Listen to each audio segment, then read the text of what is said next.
Hey everybody, this is James. And Marco. And Mikey. And this is the Movie Pals podcast number 146. As you guys just heard, Michael Parkham, our pretty much fourth member of the pod, is joined us today since, as we revealed in the end of last pod, Nabil is out on vacation right now. So, and remember, we said we can't disclose his location, so don't ask us. He did leave a Zodiac-like message to us. I don't know if it's from him or I don't know if he's been kidnapped, truth be told. So, I mean, I'm just looking at it. Send me one of those blank text messages. It's just like a blank box. Oh, just like, either the blank or the ... like question mark. Yeah. What does it mean? Little do you guys know, I'm actually Nabil, and at the end of the podcast, I'm going to take off one of those masks like in Mission Impossible. Oh yes. Mm-hmm. Ha ha ha! I just want to see if you guys are talking shit about me the whole time. I'm like, I knew it. I knew it as soon as he took his shirt off. I knew that skin didn't match with the mask. I'd give it away. Yeah, had a smiley face drawn on there.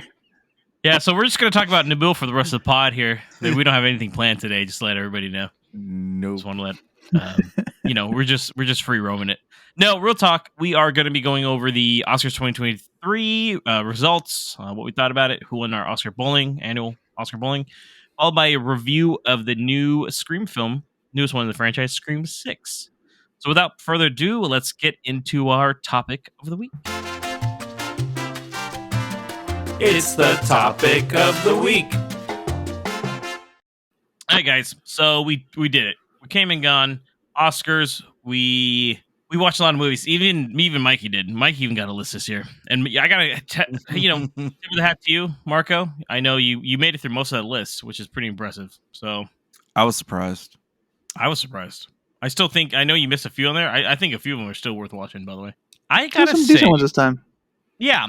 First off, since we never even got to talk about it, what did you guys think overall? Just about the films on the list. Did you find any that you thought maybe kind of stood out that you were surprised by, or ones that you absolutely hated? Start with you, Mikey, since you were a guest. There's none of them I actually hated.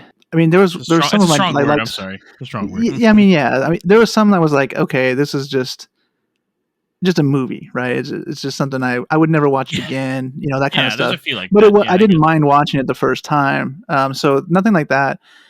I have to say, all the movies were like really long this time. I don't know if it's. I mean, I normally watch a lot of them, but I don't normally go through like most of them like I did this time. Yeah. And it just seems like every single one of them was like 3 hours long, and I was like, man, this is a lot of movies like catch in, and then there's such a short amount of time too. It's like that, but. I actually liked Empire of Light. I don't know why that one's kind of sticking out in my head right now. It's just, I kind of just liked it. Performances were good. That was the last movie on my list, and I have to say, because I don't know if you don't know, that movie did not do too well on the box office or ratings. It is a Sam Mendes film, so the last movie he did was the last James Bond movie, I think, right? Yeah, he's the one that did the last like 2 or 3 of them. Or maybe no, Cary Fukunaga did the last one. He did the ones before that. He did like Skyfall and Casino Royale, I think, and I think he even directed GoldenEye back in the day. So he's a big like Bond guy. Not to mention he also did some other. He did some. I know he did that movie Revolutionary Road, I think, too, and a few other things. So he does drama too. But I gotta say, I was pleasantly surprised by that movie too. It was definitely a movie that I kept last for a reason, and then I watched it. And I was like. That was actually really nice. It's not a bad little like slice of life. It's kind of a coming of age for one of the characters kind of film, but yeah, I was surprised with that. I like most of them though. Yeah, no, I agree with you too. What about you, Marco? I kind of agree with Mikey where some of these seemed like excessively long. I don't know. Maybe there was a few. Maybe I'm getting older. I don't know. But you would think older we'd be okay with it, but we're like, I need to go pee now. Yeah, or it's like you get that anxiety. It's like I want to watch something else now. Come on, let's. I'm enjoying this. Stop, now, I'm not saying they're boring. Don't hurt the little one. They kept it interesting, but yeah, I'm like, come on now, man. But no. I was actually surprised by Banshees of Inisherin. Really? Okay. Yeah, nice. Yeah, I really enjoyed that one, man. I saw it with my brother, and we both really enjoyed that movie, the performances and the commentary as well that I had to say. Tar really good. also. Kate Did you like Blanchett's Tar? performance. Yeah, I liked it, man. It's not great. That's the one that but I was like, I don't get. This is Oscar baity. That's how I felt about the whole thing. I Well, was her like, Jesus, performance man. was really well done, and I think that's Yeah. what held it up for me. Same. So That The was one of story. the movies that was like 2 hours and 37 minutes long. That I was like, this does not need to be 2 hours and it 37 doesn't minutes need long. to be. So when I was saying it was long No. earlier, it's just because you could have cut these movies down and been the same movie. It also takes it a while for you to realize like what exactly is this movie trying to say, and it's not like, oh, okay, finally, like I'm agree. 75% in the movie, and I'm like, all right, Yeah. you know, you could have maybe She's it's not like a good person. yeah, it's like it's slowly unraveling, you know, the prestige that she's surrounded by, and it's like, no, she's kind of a piece of shit. Yeah, And it it's shows, like, you man, know, how she's I was like, man, this Lydia Tarr is a kind of a bitch, man. So I was like, yeah, you know, it shows like the abuses of power and how people like that get away with it, and I kind of like that. And lastly, All Quiet on the Western Front surprised me. I honestly didn't think I would like that movie, but you guys thought I was a fool for putting it on my top 10. I was almost like, James, really? No, but for one, the length of it kind of like, you know, threw me See, off. that's a and movie then, I was okay with the length on. That Yeah, one I same. understood because I was like, yes, this makes sense. It's a war film. It's supposed to be like, yo, they've gone through a lot of shit by the end, right? Yeah. You know, did Triangle be 2.5 hours long? Probably not, but you know, right. But you think it's gonna be like this gung ho movie pro war and everything, and it's like the complete opposite. And I was like, oh shit, this is actually pretty interesting, and it had a lot to say, and the visuals were really great. Some people were complaining about its graphicness. And I'm like, that's the point, dude. It's really people fucking complain war. about it. Yeah, like I saw the Atlantic like wrote an article about it and saying like it was graphic. It didn't really have anything to say. I'm like, we see the same movie, but anyway. I would say those three were probably the ones that really kind of surprised I'd be me. like, hey, you guys need to fire your film guy. Who the fuck is this? Right? Yeah, I'm like, cinematography okay. alone carries that movie. Yeah, I'm like, that's I mean, the even best if the Yeah. performances film I weren't saw good, of that last movie is year, and I really saw it good. at home. For God's Yeah. sakes. I think Yeah, it it had was to do with the really fact well that it's shot. on Netflix, you know. So Yeah, it's coming out on 4K disc. I'm like contemplating buying it, but that is such a depressing movie. It's like, oh, I don't know if I have another watch in me of this one. yeah. For me specifically, one that kind of surprised me was actually Triangle of Sadness. Mm. That was a movie where I saw a 2.5 hour runtime. I was like, ooh, I don't know about this one. And then when I finally did see it, I was like pleasantly surprised because it's really funny. Like it's a dark comedy. It reminds me of almost like a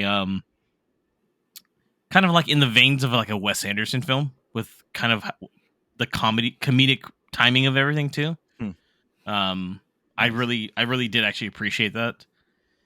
Yeah, I don't think I hated anything, but there was definitely things like, for instance, like Blonde. Like I'd never watch Blonde again, for God's sakes. Like that was a movie that watching through it, I was like, okay, I get it, but it was like, I'm not gonna watch this. One that I really did like though, surprisingly, was Puss in Boots. I think I told you guys that a couple times. I think that movie is fantastic, and I kind of wish I had seen it in theaters because it actually is very touching. It has a kind of an adult message to it by the end of it all, which was Like really all nice cartoons to. nowadays. Not all of them. I mean, there's a few on that list that don't really have one. To tell you the truth be told, but I mean, well, doesn't everything technically have a message? But this one, I think, struck with me a little bit closer, and it was definitely one of those movies that I was like, you know what, I liked it. So, and then if I was to drop in one more last one, this was kind of one that I was 50-50 on, but by the end, kind of thinking about it, After Sun, I think Paul Mescal. I've never really seen him in anything before, and apparently he's gonna be in the new Gladiator sequel. But that was a really depressing movie, but I did actually like it in a way. It's not super depressing. It's more like I was trying to talk to Mikey about it before. It's like a moment in someone's life that there's like a daughter in it that is reflecting a time with her father during like, I want to say the late 90s, early 2000s, something like that. I don't know if they specifically Yeah, sounds call about it the right. year. And if you look at it in this way, that where by the end of the film you kind of find out what happened to everyone, it's kind of beautiful in a way, and it's something that I think that one also struck like an emotional chord with me too. So I actually really And I'm like, and by the way, the movie's only an hour and a half too, which is like perfect. Yeah. That movie never overstays its welcome, which was really cool. So, with that being said, I do want to go over the actual Oscars themselves. Mikey joined me at my girlfriend's condo. We had dumplings, and we watched the whole thing together. They were delicious. Marco, I know you were busy that day. Did you catch any of it live at all?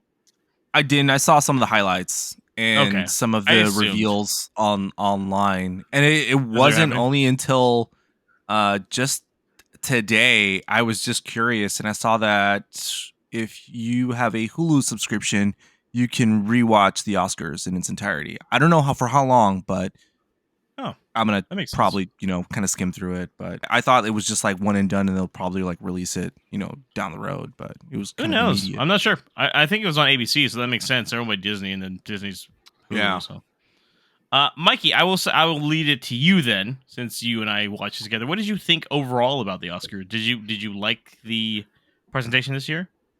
I did. I liked it a lot, actually. The host, which Jimmy Kimmel? Jimmy, I couldn't think of his name. I kept thinking Steve Carell or something like that. I Or was was like, it no, that's not Cocaine right. Bear? Or was it Cocaine Bear? Who knows? But he did a really good job. He didn't overstay his welcome, right? Like he just popped in, said a few jokes, and then just hey, here's to the presenter. And I thought the flow of everything just kind of felt right. So I liked it a lot. I thought this year was really well done, and I hope they continue what they did this time, in future episodes or future I do too. award shows. Yeah. I liked it too. I think this is probably one of the best ones we've seen in a while.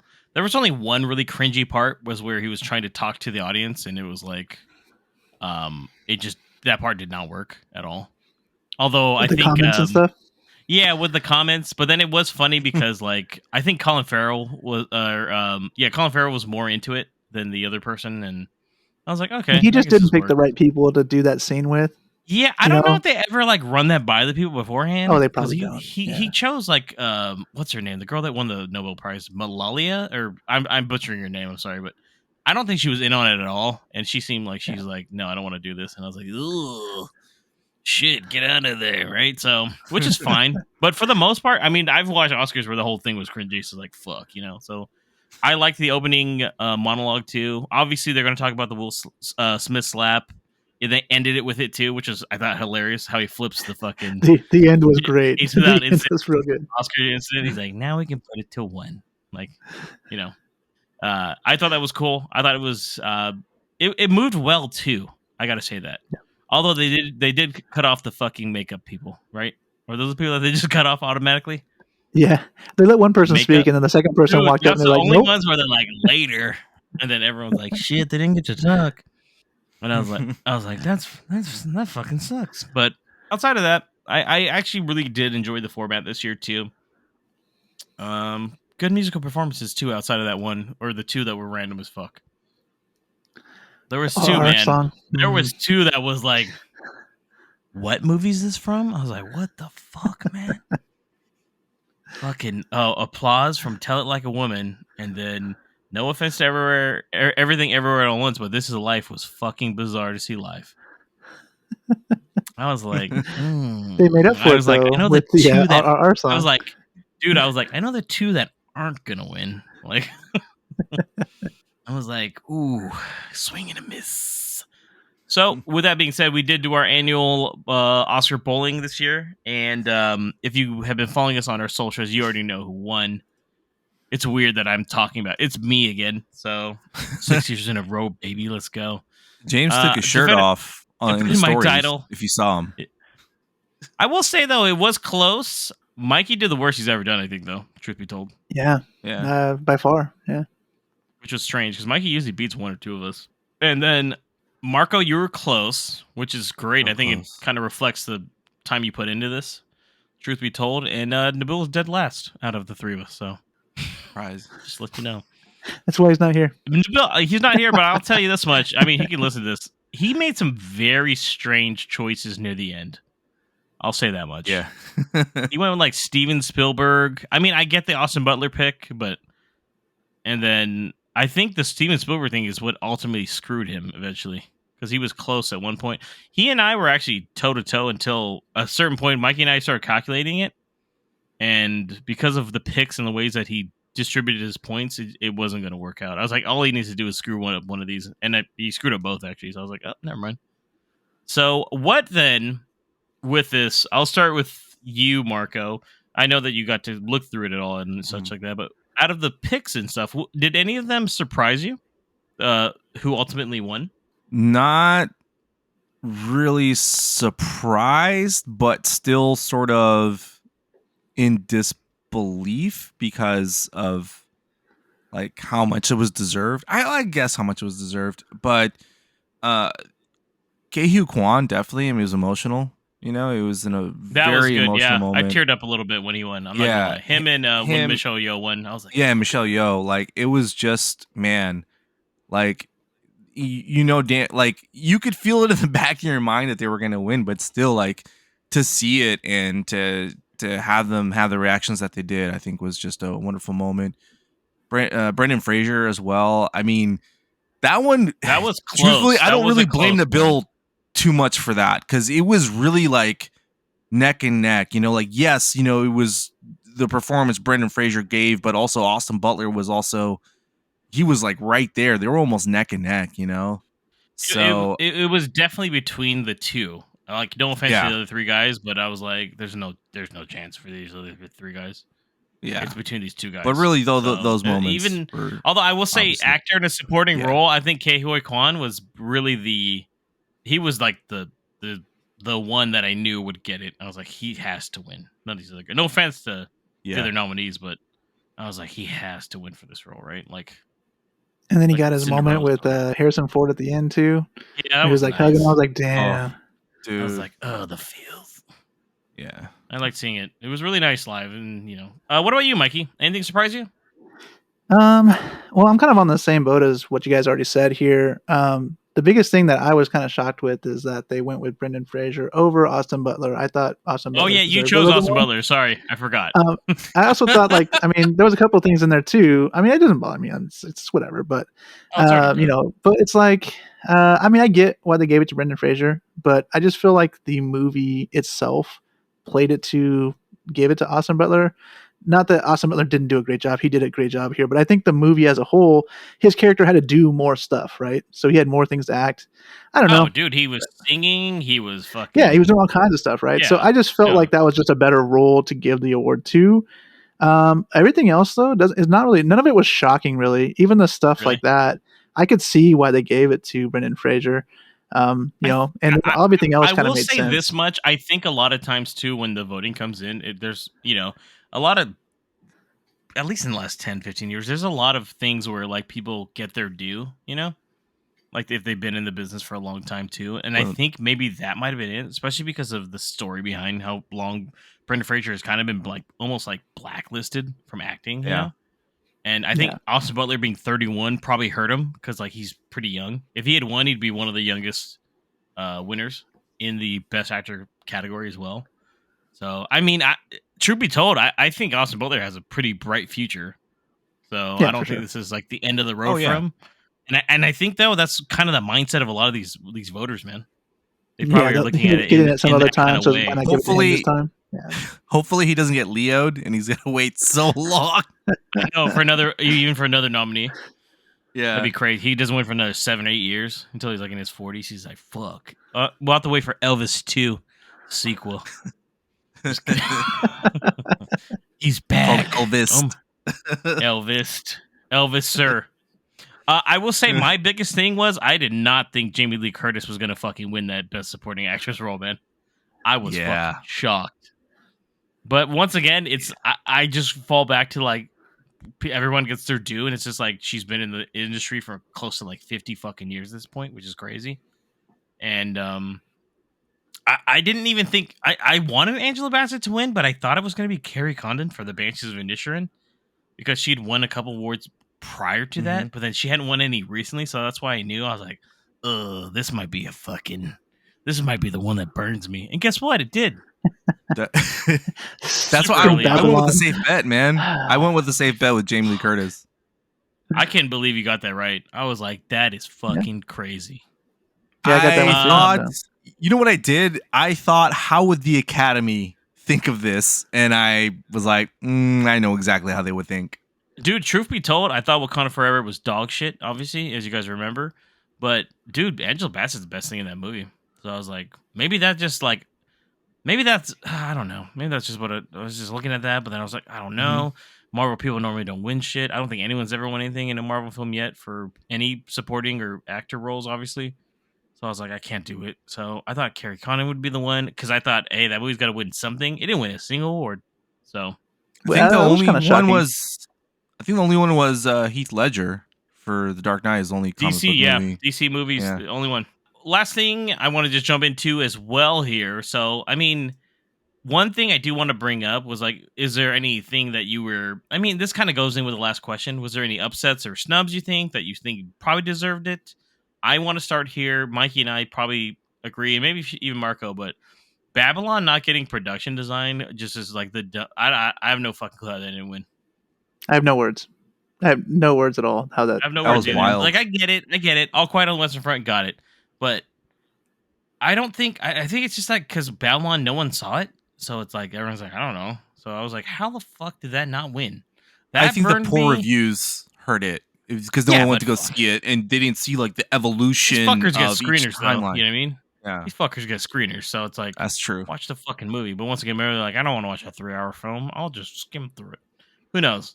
But it didn't get that. And what was the other one, Mikey, that we were like, it didn't get the other one? Was it the original score, by the way? No score. Yeah. Can't believe that didn't get original score. Yeah, those two. I was pretty shocked on those ones.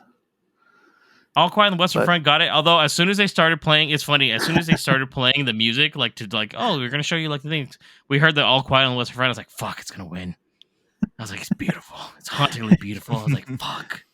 I was like, Yeah, I didn't We're remember messed that up. from watching it, but yeah, I mean the music really fit. Like it's really ominous and yeah. like it fits the And movie style pretty well. And I will say this much: I thought at the time that All Quiet on the Western Front was kind of picking up a lot of steam, and it had just won like one of the awards, or the Spirit Awards or some shit, or one of the big ones before. And then I was like, BAFTA, I whoa, think, wait a right? minute, yeah, it won all the BAFTA awards. So I was Yeah. like, is there about to be like an upset here, and All Quiet on the Western Front's about to win this whole thing? I really thought for a sec that could happen.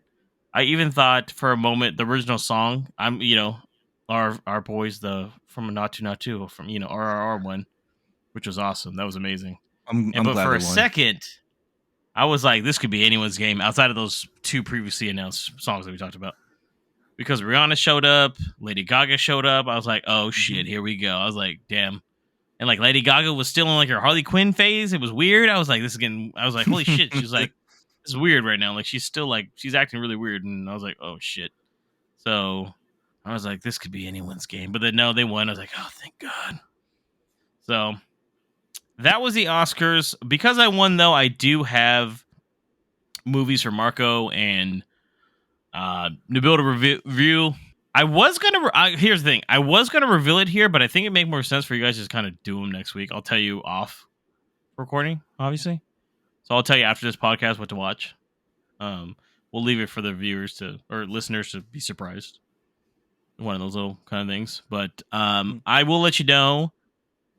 It took me a while to figure this one out because I even was like, I don't ever choose things ahead of time. That's like an asshole move. I'm not gonna do that. So it's I picked something for each of you. It may be the same thing. It might not. I don't know. So I will message you after this, and then our next podcast, you can we'll go over mini reviews before we do our main review. So I think you may not, or maybe you will enjoy it. I don't know. I'm just being really indirect. Who knows? James I don't know. I'm crazy. He just texted me on the side. It's just a picture of him dressed as the Riddler from the Batman. I'm like, okay. All right, calm down. It's the same card from Batman Forever, actually. Where he just opens it up. He's like, what the hell? And he just pulls the tongue out. Oh. I think he wants me to watch Batman Forever, guys. No. Oh, what does that mean? Blast him. Sorry. All right, guys. So with that being said, let's move into our main review of Scream 6. Let's stop here for a moment to let you all know about Newsly. Newsly is an all-in-one audio super app for iOS and Android. It picks up the most trending articles on the web on topics you choose at any given moment and reads them to you in a natural human voice. For the first time ever, the entire web becomes listenable, all in one place. Browse articles from topics you choose and start playing. You can follow any topic as specific as you like, from sports, tech, business, science, Bitcoin, or heck, even the Kardashians. Newsly will find you the latest articles and read them to you aloud. They even have digital radio. Did we mention they also have podcasts from over 80 countries? Well, they do, and guess what? The Movie Pals podcast is there too. I started using Newsly as my default podcast player, and I can't think of ever going back. Download and use Newsly for free now from www.newsly.me or from the link in our description. And make sure to use our promo code TMPALS, that's TMPALS, to receive a 1-month free premium subscription. Newsly, stop scrolling and start listening.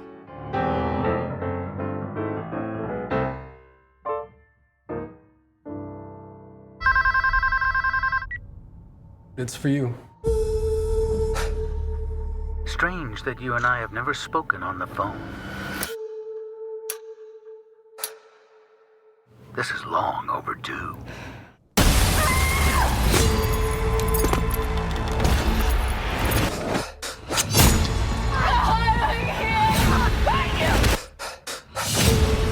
What is this place? A shrine. Did you miss me? He's gonna keep coming after us. Maybe he gets to win this time. We've got to lure him in. And we execute him.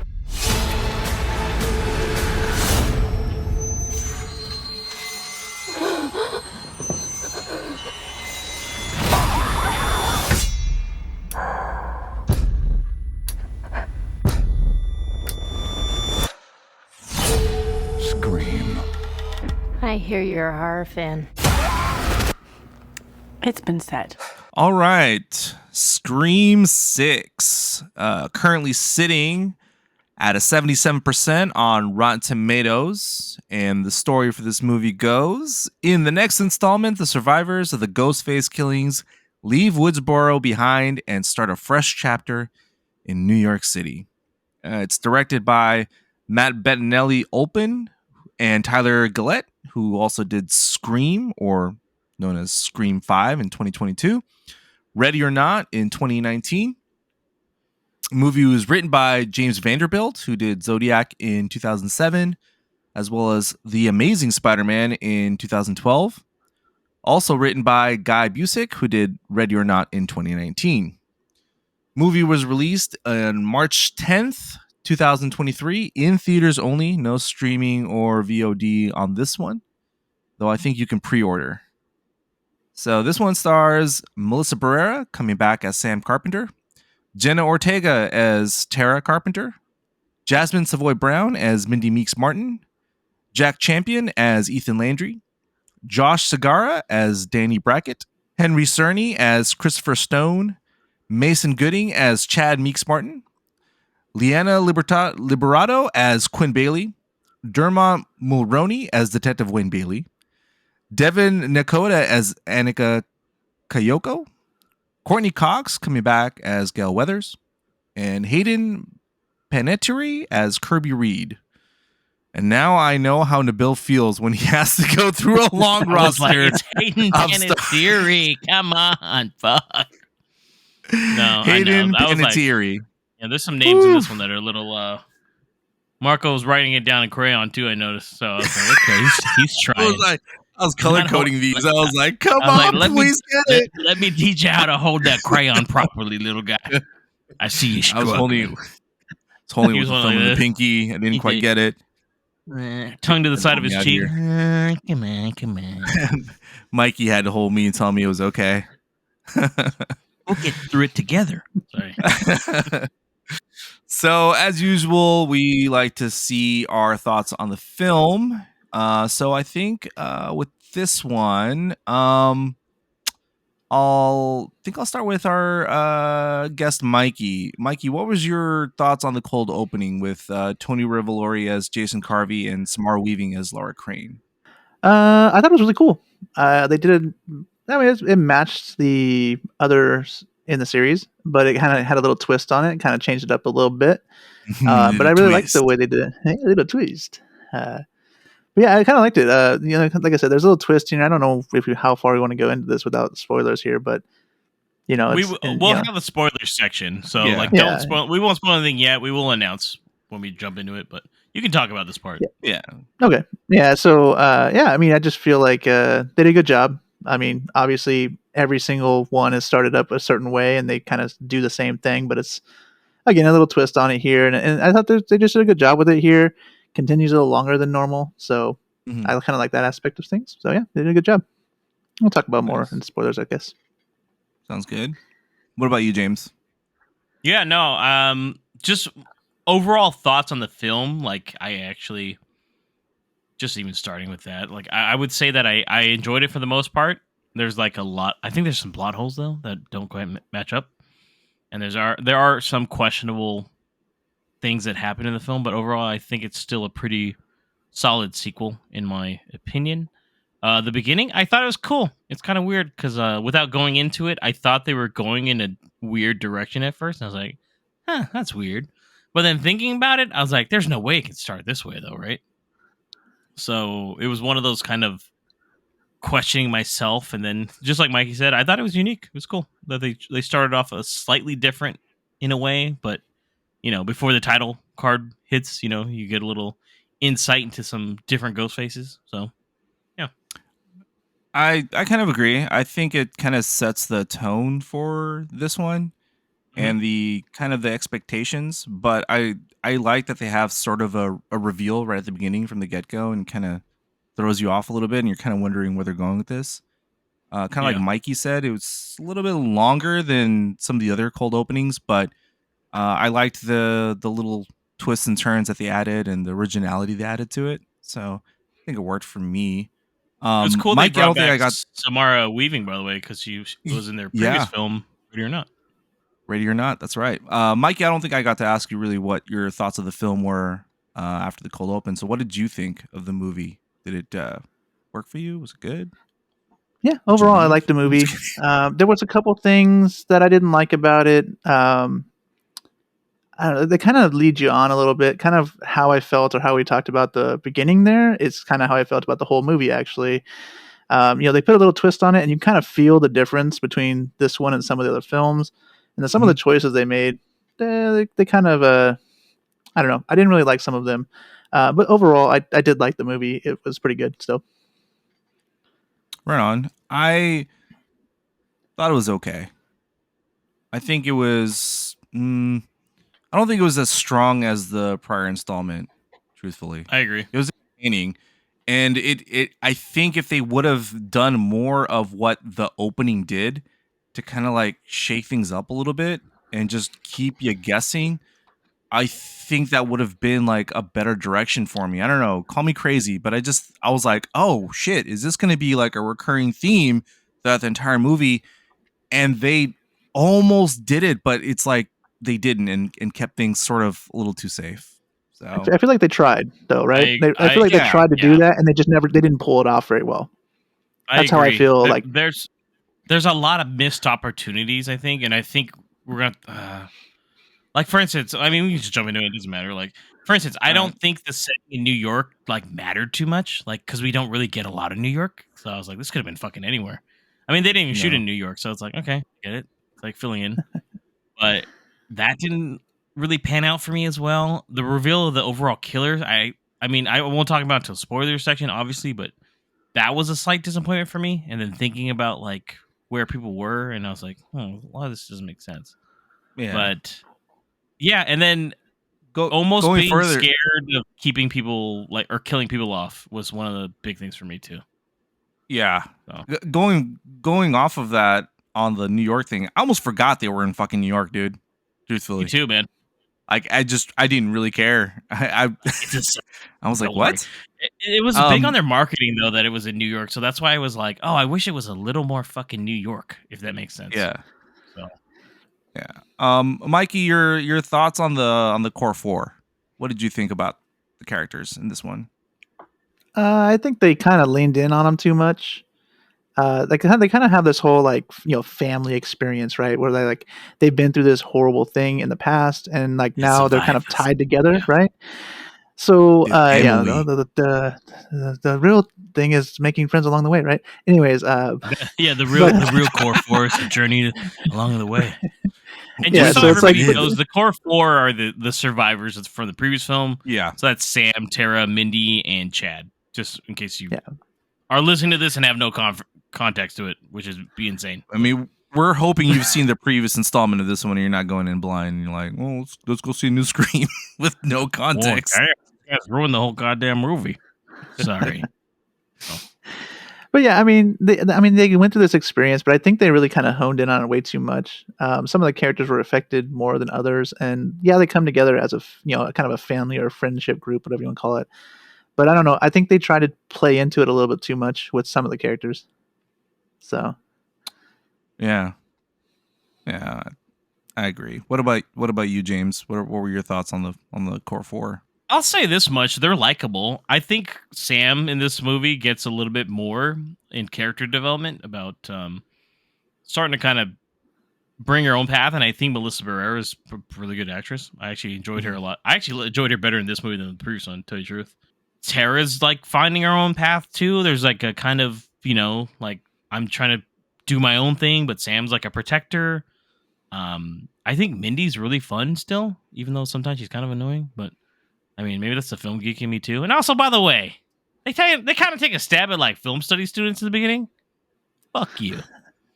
That's all I'm gonna say. I'm just gonna say that. Like I was like, they were like, well, personal film study attack. thing, and I was like, bitch, I have a degree in that. Relax. I know. I looked.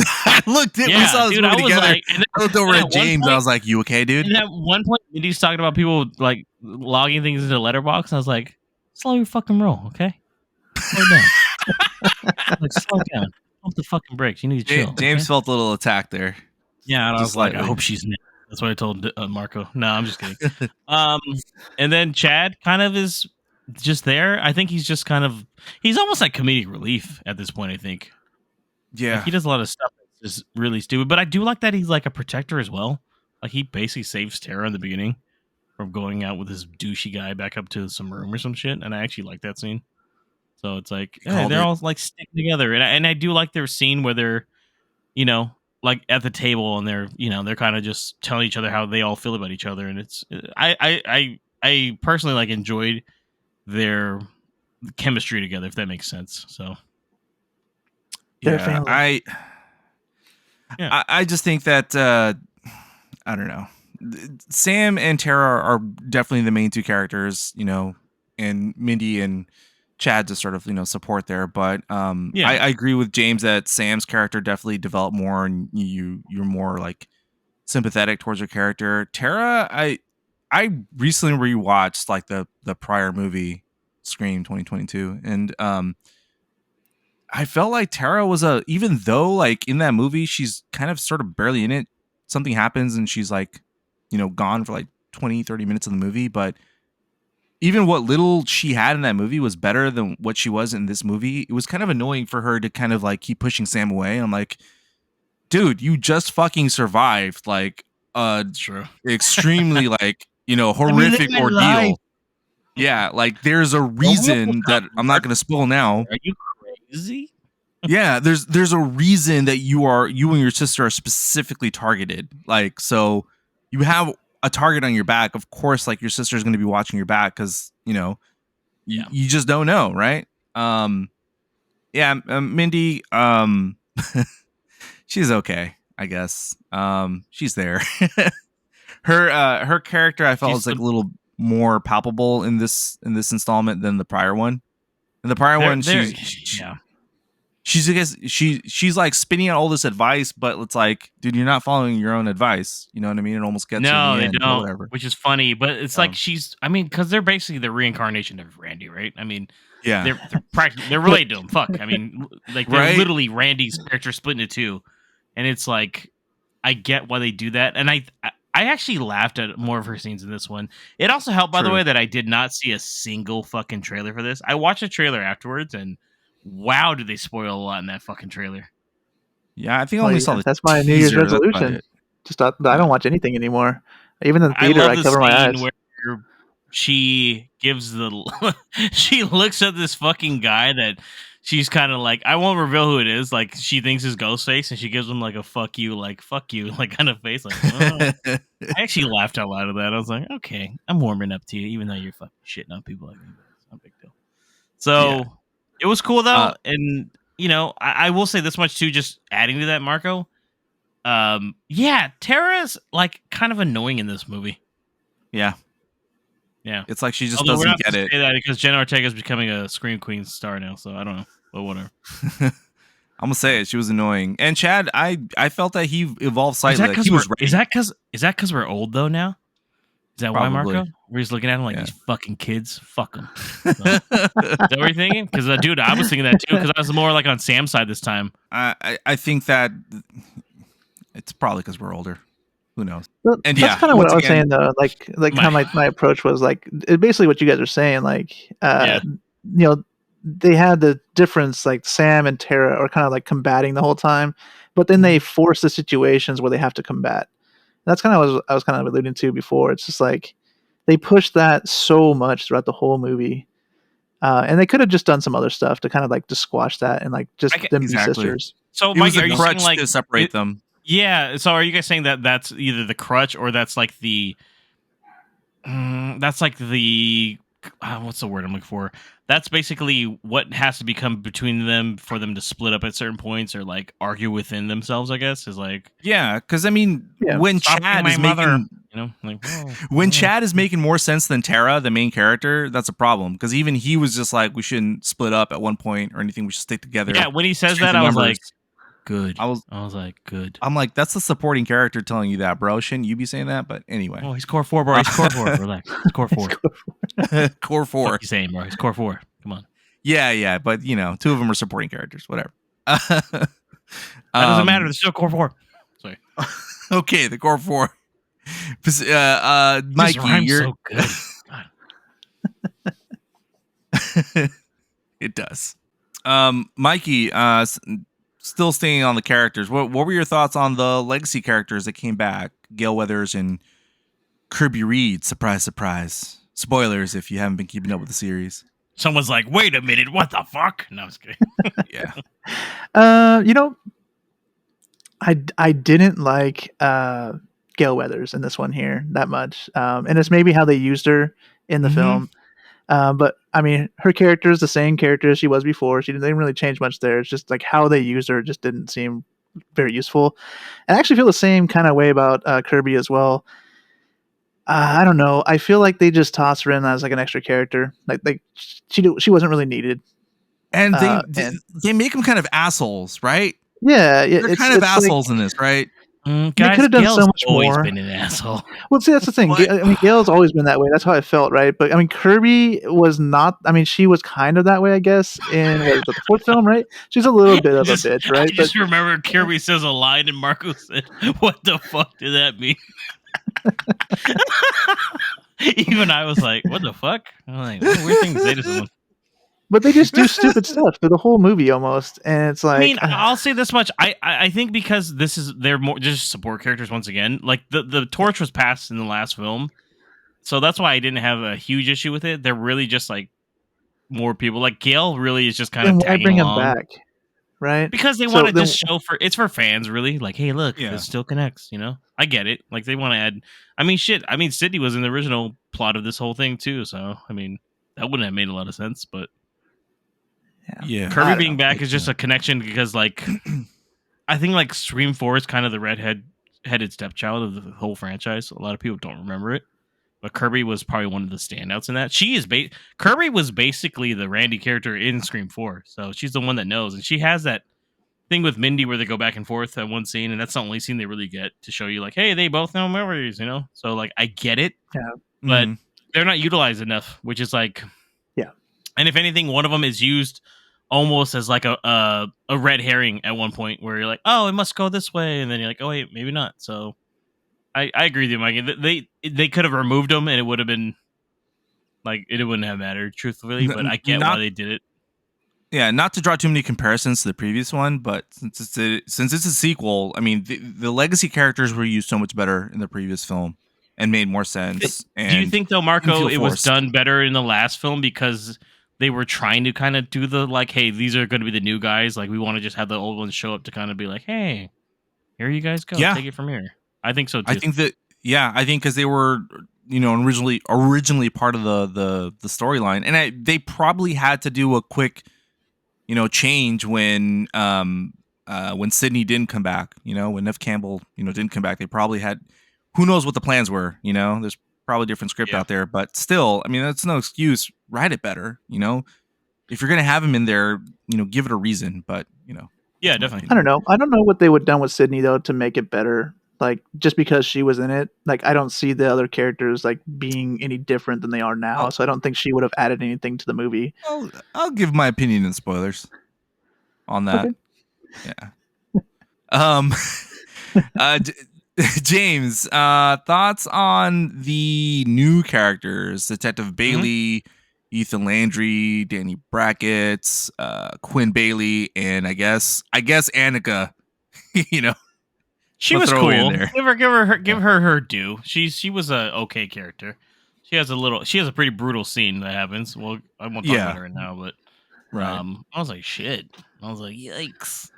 Yeah. And then the Baileys there, who just are named after my pooch. So, Dermot Mulroney, he's been in a lot of movies. I felt like he thought he was in a different movie for this one. I don't know about you guys, but some of his fucking lines, Little hammy. I'm gonna talk about it in spoilers. There's some shit that went down. I was like, this guy thinking like in a super serious movie right now. So I was like, Quinn, we don't really get to know a lot about. Fucking Ethan, I can't believe it's the same kid from fucking Avatar 2. So like, I couldn't believe it that either. blew my mind afterwards. I was like, I didn't even recognize him, and then I was like, oh my god, Avatar 2 was shot like 7 fucking years ago, dude. That guy knows how to speak Na'vi, dude.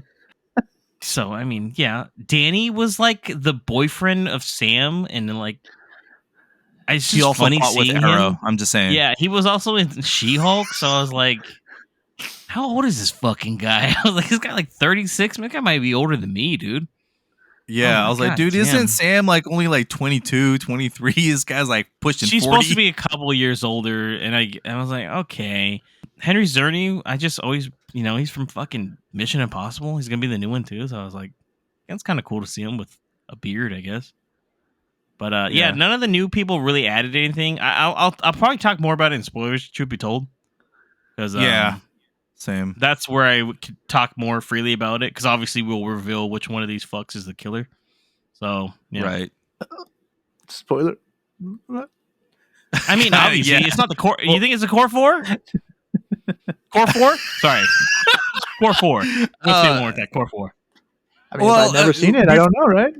We'll talk about this real quick. Then we'll probably,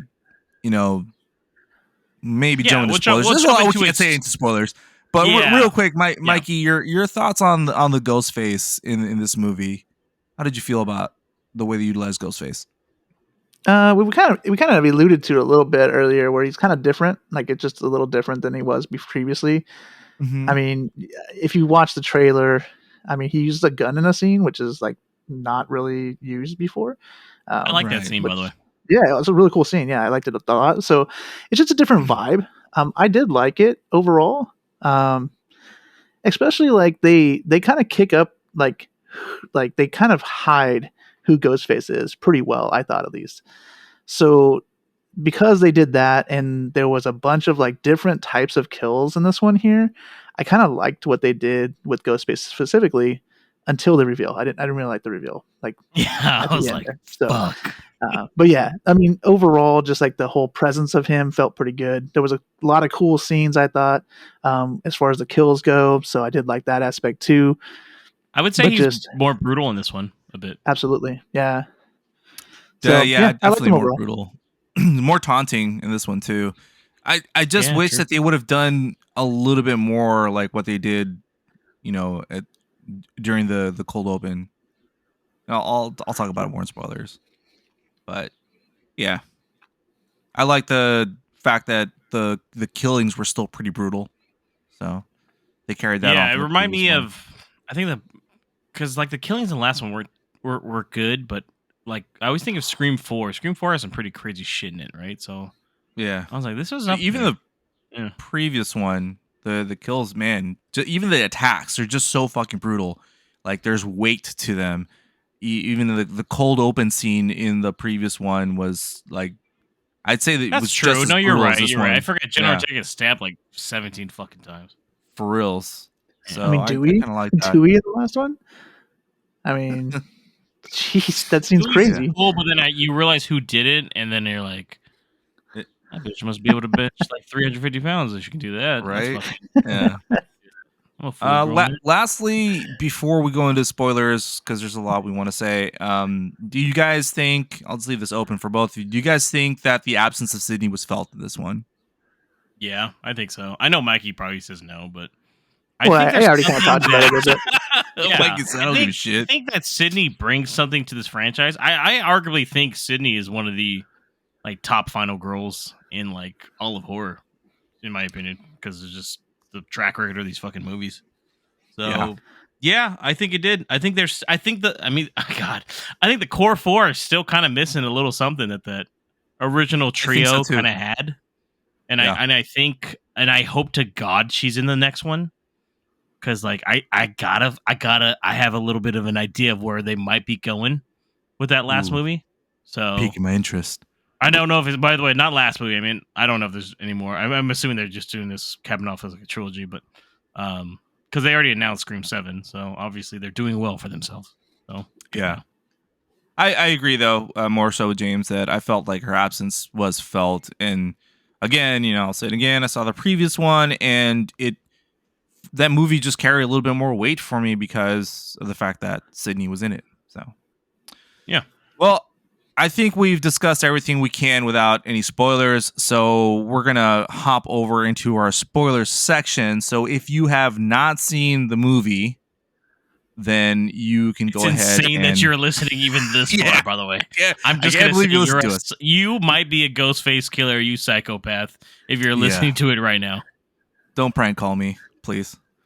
We'll go ahead into our spoiler section. Go ahead and skip ahead and go into our outro where James and I will let you know what we'll be doing next. So if you're not joining us for a spoiler section, we'll catch you in the outro.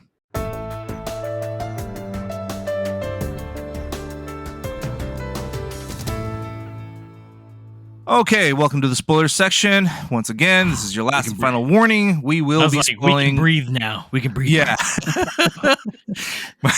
Mikey now took off his pants, so now we're really ready. We're ready. Mikey took his headphones off. He said, "Fuck it, I don't need to hear it." I said, "Whoa." Wow, he's gonna go on lip reading Just signal alone. me when it's my turn. Just signal me.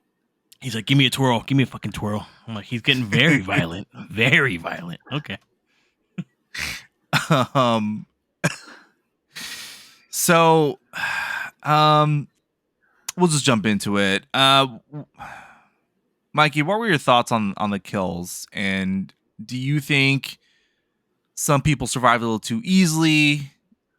Did any kills stand out? So yeah. So, how the core four are not dead is it just baffles me. So yes, they did survive way too easily. That being said, everybody else that died, I loved the kills. We already talked about the gun scene. I kind of alluded to it beforehand. If you saw the preview, I thought that scene was really cool. Although, if I had a gun, I'd probably kill both those girls without a problem. Well, don't take that one out of context, everybody. Dude,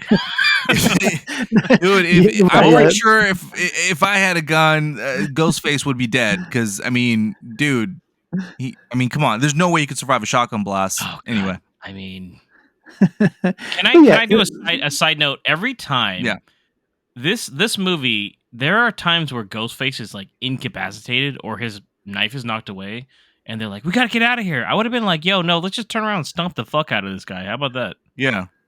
There's like several times it happens. I would have been like, "Yo, no, we can just fight him. There's 3 of us. I mean, we don't gotta run. We're all pretty strong." That's all. For real. Yeah, they could overpower him for sure. Two of them would overpower any of those guys. So, As far as kills that stood out to me, I did like after the cold opening, right? They go to his apartment and then like Ghostface, the actual Ghostface, because they kind of reveal him right away after he kills somebody.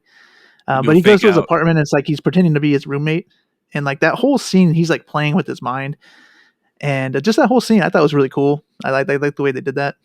So that was like my favorite kill. I think that and the ladder kill was pretty cool too, actually. That ladder kill was cool, and then the hit at the end, I was like, ooh, oh yeah.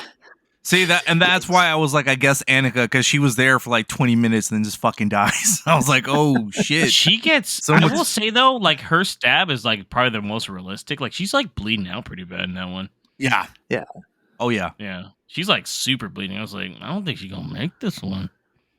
So, James, anything that you want to add to that? Anything? Oh yes. That stood out for you, or yes. on the fact that people survive too easily.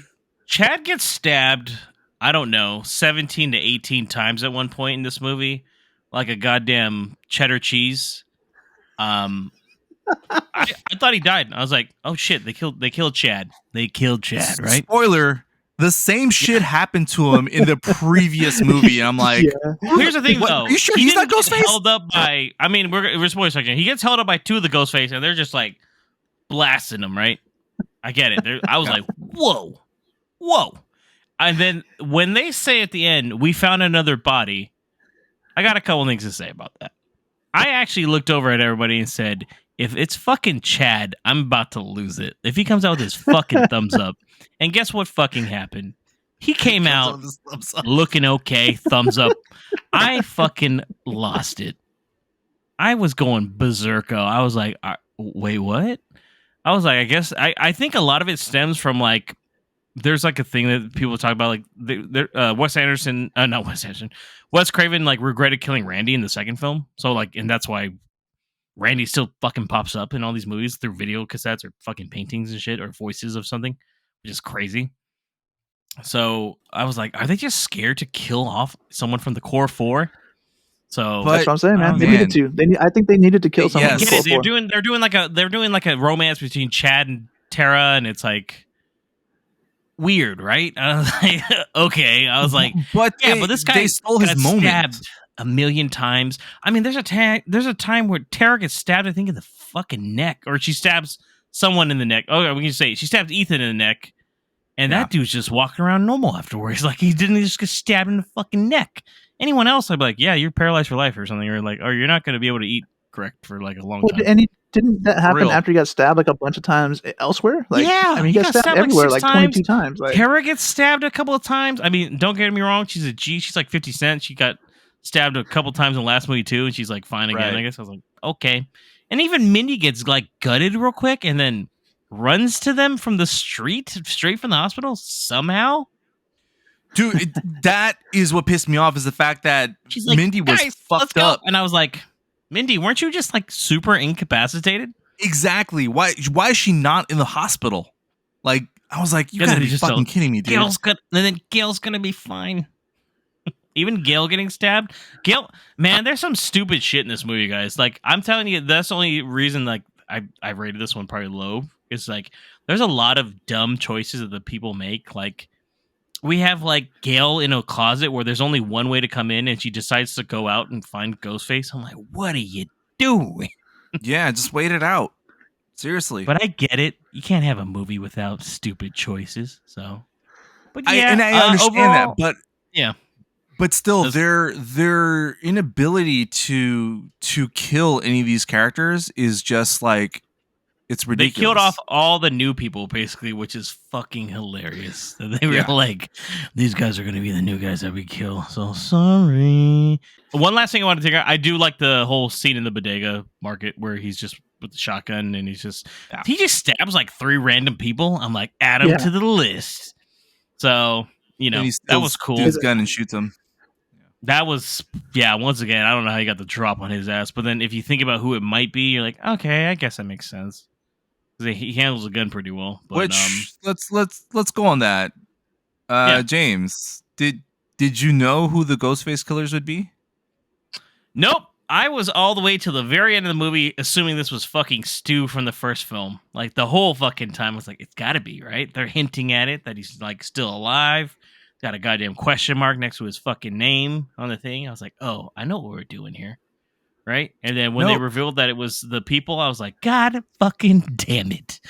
But you know what gave it off a little bit? There's a line that fucking Dermot Mulroney says Which that made me think, that's a little weird that he would say something like that. He literally says something after, we think Quinn's dead, and he's like, anybody that messes with my family gets killed. And I was like, fuck. I was like, oh, please don't be the killer. Please don't be the killer. I was like, that's a little too direct. I was like, oh, yeah. For context, it turns out to be Ethan, Quinn, and Wayne. So they end up, they are the detective, family to Richie from the previous film. That's his dad and his siblings, which is weird. They scream toot us, guys. They scream toot us. They scream toot us. What about for you, Mikey? Did you know who the killers would be, or did they get you? I think the whole movie kind of plays off of like just throwing. Who did you think it was then, Mikey? Honestly, I thought it was going to be one of the core four. I thought it was going to be Tara. Really? Actually, yeah. Was there a part of you that maybe thought Sydney was in the movie and she was a killer too? By the way, that was one of my theories. Maybe I was like, at one point, maybe they lied. Maybe they fucking lied. Yeah, I thought it was going to be Tara and somebody else. I couldn't figure out who someone else was, but that was my thing. Yeah. That would be interesting, actually. I suspected the detective because his voice sounds just like Ghostface. And I was like, well, it's not a little too much on the nose. I was like, but yeah. I'm like, it could be. The other two, well, obviously, because Quinn got fucking stabbed to death supposedly, so she died. So first one with three like that. at least, so we can at least say there was three. Something a little one. new. I kind of like three that at all. Yeah.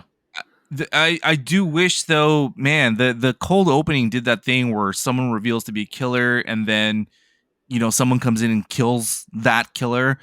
I wish they would have. It's wild, but I wish they would have done something like that, kind of like the opening to The Dark Knight, where like the criminals are offing each other, like where it's just like a group of ghost faces and they're doing their kills, but one of them kills the other one to keep people guessing like on who it is and have them take their fucking mask off. Society like of Ghost Faces. Like just something different. And I was like, oh shit, are they going to go this route? Ghost Face, right? Yeah. Not Court of Owls, Court of Ghost Yeah, Face. I was like, oh shit. But man, I was like, how is this not fucking Stu though? Like he's wearing the first mask. He's leaving the other fucking mask behind. No, I'm serious, dude. Stu, just everybody know, I'm gonna go fucking. Stu was originally the bad guy in the third movie. Like he was gonna be still alive, and he orchestrated everything. Like, but then apparently the I don't know how. Once again, look into it if you want to. But plotline was too close to Columbine apparently, so they had to scrap that whole idea. And it's funny because he still gets the residuals from that movie because technically he was hired for it. Just to let you know. Oh, that's weird. Damn. Yeah, he still gets it. Just like how Marlon Wayne still gets checks for Batman 2, Batman Returns, because he was supposed to be in it too. So shit like that. It's weird. But that's why I think whole movie, I was like, please be Stu, this will be the greatest Scream ever. Then no, I was like, fuck. So see, and they still could have incorporated my idea where he's the mastermind behind it. You know what I mean? Or he could be. Seduced all these other people to do it, but he's killing them to keep people like off his fucking trail and shit. But it would be interesting if they bring him back. That'd be interesting.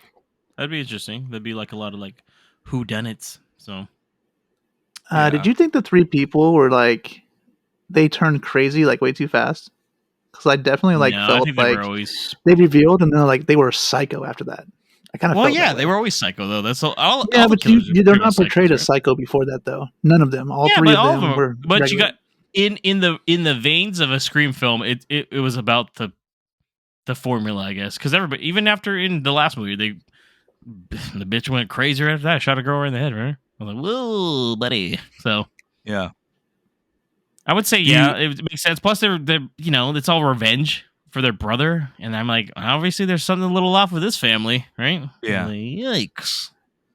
So the reversal of making like the the lead detective, like the bad guy, which was almost kind of hinted, I think, in the first movie too, and they actually went with it in this movie. I thought it was pretty cool. I think it's almost hinted at, just because, like, oh, how would they have gotten all this stuff for this throne room, basically, right? They're like, there's dirty cops and people, and I was like, oh god, I was like, it's not the detective, right? And I'm like, this is way too obvious now. I was like, no, they want me to think that, so I'm not gonna think that. And then at the end, I was like, god damn it. I had no idea the kids were. I thought Quinn was dead, really. I had no idea about that. Yeah. And by the way, that story about bringing a body, I was like, well, what? I was like, who was that then? I'm like, who the fuck was that? I had to bring a body up there and da da da. I was like, oh, okay, I guess. You just have bodies going around? Like, crazy. Like, what? Yeah, I was like it like a homeless person you killed? Yeah, because he had to replace the body so that they would think that was Quinn. It's like, yeah, who did was no one that? check Some the random body after then? I guess. Yeah. Even by the way, even at the end, where did no one check on Chad to see he was breathing still? Right? They were just chilling on the stage together. I was like, "Oh, your boy's like bleeding out. He's okay. So you might want to put a T-shirt around him or something because he's. I guess he's okay. I mean, he looks like Swiss cheese, but he's fine. Just let you know, he's fine actually. He's about to give you a thumbs up, so you might want to give him a kiss too. Take the oxygen off him. It might kill him though, but it's not. Yeah. Also, little suspension of disbelief because, I mean, ain't no way Quinn could have overpowered any of the Core 4. Oh, she couldn't have even overpowered Tara, in my opinion, truthfully. She's the one that's fighting Gale, and there's a part where she's fighting Gale, and I was like, there's no way. Yeah, that's just like the last movie, though, with the girl that killed Dewey. I was like, okay. Yeah. They get superpowers when they put the mask on, guys. Yeah, I guess. Ask Nabil. Yeah, we'll have to reference check that one. When you put the mask on, it had the voice thing. You just you get like eagle powers or something. You know what I mean? So any expectations for Scream 6? 7? 7, you mean? With you on that one, or I'm sorry, Scream 7. I'm losing track, guys. I'm losing track of these movies. Scream. Any expectations for Scream 7, Mikey? Expectations, no. Something I'd like to see maybe is, Sam goes crazy because they're kind of playing off this one anyways, and she's actually Ghostface. Oh, they're going a little Friday the 13th final chapter, huh? Yeah, exactly. They're alluding to it, man. So hard. They're alluding to it. Yeah. So maybe they kind of give me what I want. The both sisters are the two teammates next time. They go after, they just kill the whole city or something. I don't know. Something like that. I don't really have expectations. I don't think they would ever do both. It would probably be Sam. Yeah. No, that makes sense. Tara has to kill her or some shit. And she's like, I love you though. Sorry. That'd be fucking wild. Be like a mercy kill. Like, I have to. I'm sorry. Now we can be Ghostface. Now we can be Scream together. Scream together. So people actually think the Ghostface name is Scream. But anyway, I just want to get your thoughts on it's gotta be Stu, right? 7. It's gotta be fucking Stu in the next movie, dude. Damian Lillard is not Damian Lillard. That's a basketball player. Fucking Shaggy himself is fucking telling everybody. He's like really hush hush about what people have been asking him recently. Like, are you gonna be in another movie? And he's like, I don't know. And I'm like, this fucking bastard, he knows something. They've been hinting at it the whole time. It would be a perfect way to bring Sydney back. This guy's killing off fucking everybody, right? Who else would it be? It's fucking Stu. He's still alive. He's fucking. I think that would be cool.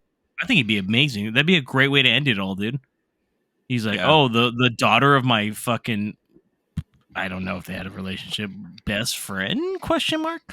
Like. Killed people with me back in the 90s is fucking alive still. So I don't know. Maybe I don't know. Something like that. That'd be dope. I really hope it'd be cool if it was him and Sam in the next one. Oh, that'd be insane. This is just a fucking like Kylo Ren. Join me.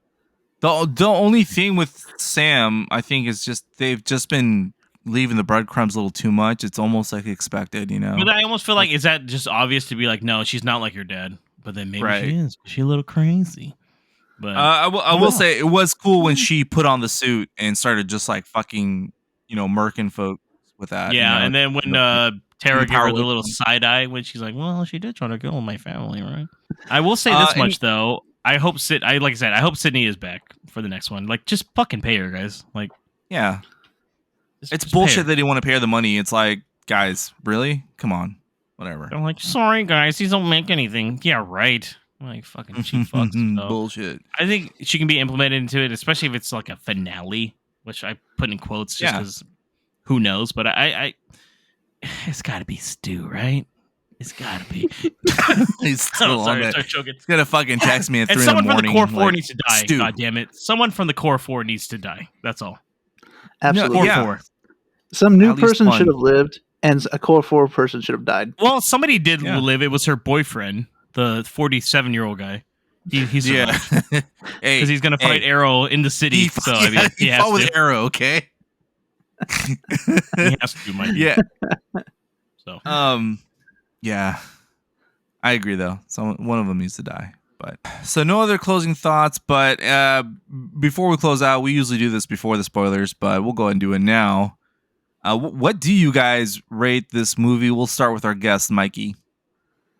I give it 3 stars. I liked it enough that I can, kind of recommend it to people, but wasn't as good as some of the other ones that I rated a little higher. So I gave it 3. That's fair. That's fair. What about you, James? yeah, I give it a 3.5 out of 5. I still liked it. I like Scream a lot. I think Scream might be one of my like top 3 horror franchises too. And I don't think it's the worst Scream. I still think it's better than the third movie, obviously, but it's not super high up there. But I'm definitely gonna rewatch it again. I think I'm gonna actually see it in theaters again because Janelle, my girlfriend, is working her way through the Scream movies. She's all the way up to the 5th one now, so probably gonna see it soon again. So maybe on a rewatch too. Maybe I'll notice things, but I think it's still enjoyable. If you're a fan, check it out. So Yeah, I think it's still enjoyable also, but I'm with Mike on this one. I'll give it a 3 stars also on this. Talking about it a little bit more, I was like, yeah, it's little things that they can change, which hopefully they improve upon on the next installment. Still, I think it's worth a watch. I do agree with James that it's one of the best slasher. it's still pretty consistent. I'll say that much for Scream movies. Yeah, I don't think any of them are terrible. Like I'm like, no, I can point out franchises where I'll show you some films and these ones that are fucking no. Even 3 is not that bad. I still watch 3, Mike. Jesus Christ. yeah. The 3 is middle one not wasn't as scary though, terrible. James. We're not like, oh, what the fuck? Like, no, I still think they're all good movies. Just like, It's still an enjoyable this is weird. franchise. Like even the Rocky Creed franchise, I would say like they're all pretty good. I mean, there's some ones that aren't as good as the others, but I've watched them multiple times and I've done the same with Scream. Whoa. I think I think the Rocky franchise is fucking solid, in my opinion. I do too. Even the shit that people consider cheesy, I'm like, no, it's not. No, but that's part of it, that's though. what I'm saying Yeah. is like my Yeah. thoughts is exactly for Scream. It's just like, like that. So Yeah, it's a pretty solid slasher franchise. Yeah, I think so too. Going through this experience and watching all these movies with you guys, I think it's I mean, I've seen the Friday the 13th series. I think I went down a rabbit hole with James on that, and yeah, I agree. I agree. there are some in that series where I'm like, that was weird. Like I don't think that was a good movie at all. So Well, that concludes our review and thoughts of Scream 6. all right, guys. So that is the end of the podcast. Thank you everybody for listening. Thank you, Mikey, for joining us once again. Marco, let them know Thanks for how they having can reach us. Listen and follow us on your favorite podcast service. Trust us, we're on all of them. For a quick link to all our socials, you can visit linktree/moviepalspod. Thank you, and make sure to smash that subscribe button so you'll never miss an episode. Or a shirtless And- Nabil. Yeah, he should be back next pod, supposedly. We will see. We will send a search party, try to find him in the forest. He's only going to wear the ghost face mask. That's it. I mean, his note said, "I'm going out to find myself." I don't know what that means. It must be okay. So he's doing a walkabout. He's just doing his own little. He's just gonna walk the desert for 40 days and figure it out. So make sure to also stay tuned for our next episode 147. Well, we're going to be doing some mini reviews, Marco and Nabil, on the Oscar films that I assigned to them, or not assigned. I mean, I'm just going to tell them. So this is not a homework assignment. Followed by our main review of Dungeons and Dragons: Honor Among Thieves. Until next time, this is James And Marco? And Mikey. Have a great one.